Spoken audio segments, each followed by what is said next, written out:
It was a regular day in ninth grade, and I was sitting in my English class, trying to pay attention to what the teacher was saying. But then, something strange caught my attention outside the classroom window.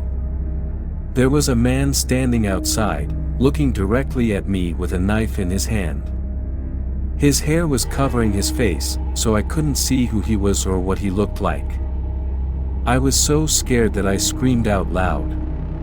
Everyone in the class turned to me and asked me what had happened.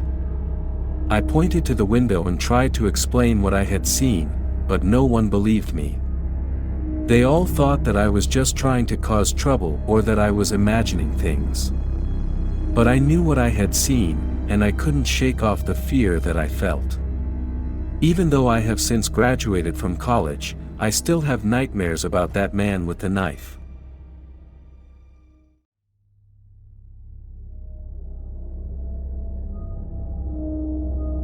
Last night a friend rushed me out of the house to catch the opening act at a local bar's music night. After a few drinks I realized my phone wasn't in my pocket. I checked the table we were sitting at, the bar, the bathrooms, and after no luck, I used my friend's phone to call mine. After 2 rings someone answered, gave out a low raspy giggle, and hung up. They didn't answer again. I eventually gave it up as a lost cause and headed home. I found my phone laying on my nightstand, right where I left it.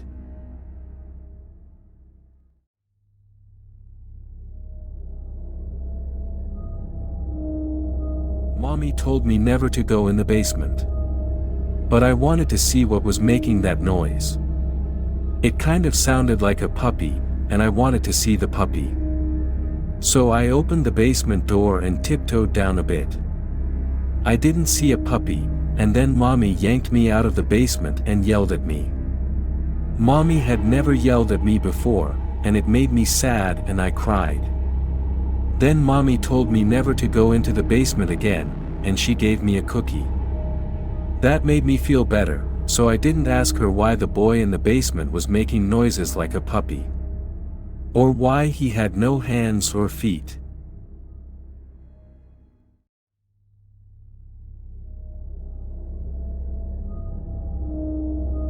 I got my first pair of glasses last week.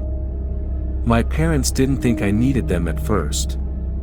But the doctor said that there was something wrong with more than just my eyes that was apparently pretty common.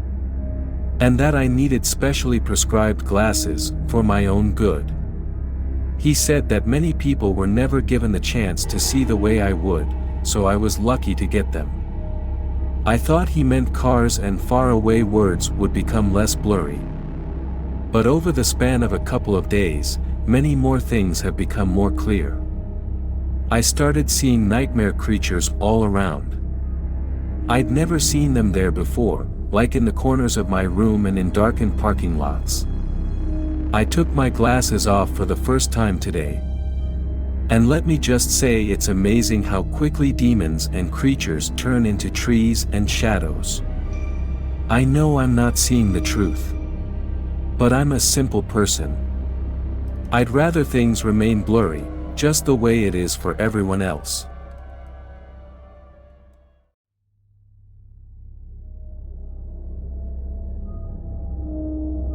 My bedroom was upstairs.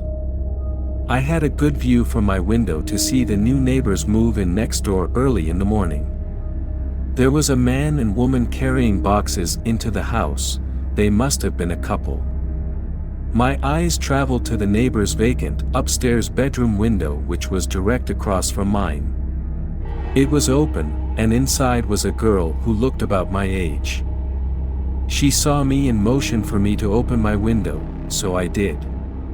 She leaned out the window, curved her hand around her mouth, and whispered to me, "Nice to meet you, I'm Sarah." I laughed, "Nice to meet you, Sarah, I'm Sam." She smiled, "Keep your window open," she said, and moved out of sight.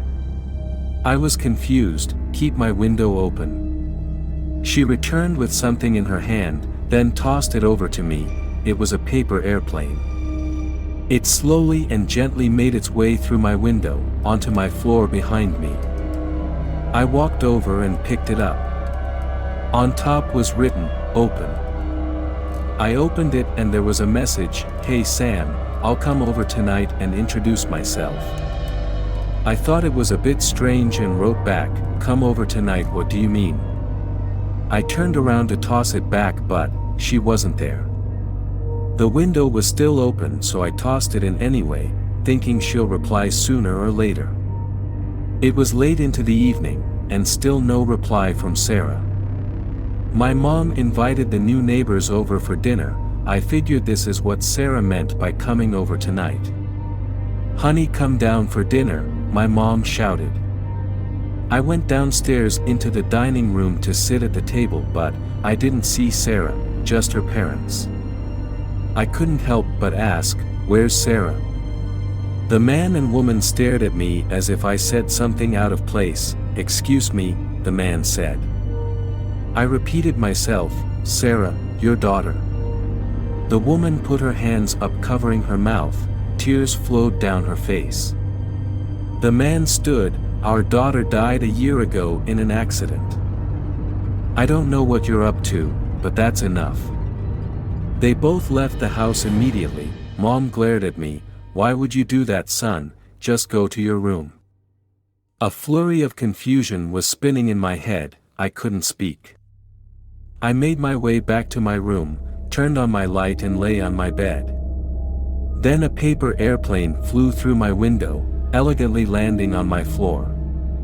I picked it up and looked out my window. Sarah was standing in the darkness of her room.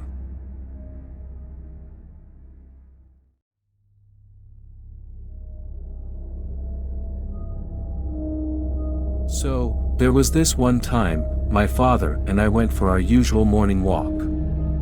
We strolled around our peaceful neighborhood, feeling the gentle breeze and having pleasant conversations.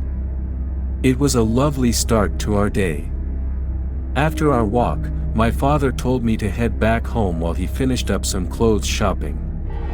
Of course, I obliged and went straight home. But when I got there, I found my father sitting at the table eating breakfast. Confused, I asked him what happened, reminding him that he said he would come back later. And that's when he hit me with the surprise.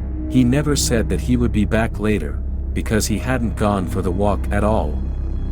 It was then that it hit me, I had been walking with a ghost. My blood ran cold at the realization.